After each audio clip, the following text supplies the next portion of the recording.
tué.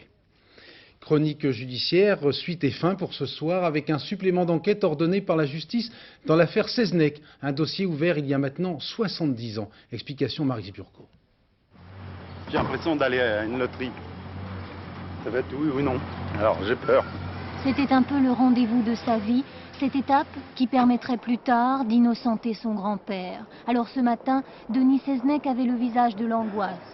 Mais quelques minutes plus tard, le petit-fils de Bagnard a retrouvé le sourire. La commission de révision demande un supplément d'information. C'est d'une certaine façon une victoire aujourd'hui parce que ça fait 70 ans que la justice se pose des questions. Vous voyez qu'elle n'a pas résolu. Si elle était sûre que mon grand-père était coupable, vous pensez qu'elle l'aurait dit aujourd'hui dans ce sein de la Cour de cassation?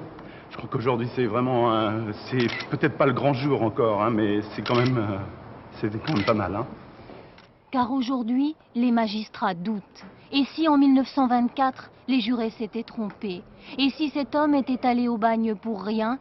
Et si Seznec n'avait jamais tué le conseiller général Kemener?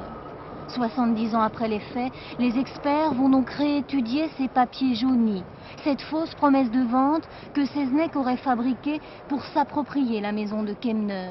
Mais ils vont surtout entendre cette vieille dame. À l'époque, Louise Mitrani a vendu la machine qui servit à taper la promesse de vente. Lors d'une confrontation, elle avait dit que Seznec était bien l'acheteur. Aujourd'hui, elle se rétracte. Dans un grand couloir, alors il y avait plusieurs hommes, puis alors j'ai dit c'est le monsieur, je sais pas. J'ai dit c'est ce monsieur-là. Alors il me dit non, c'est celui-là. Bon, ben, je l'ai pris moi, qu'est-ce que vous voulez? En somme, on m'a poussé.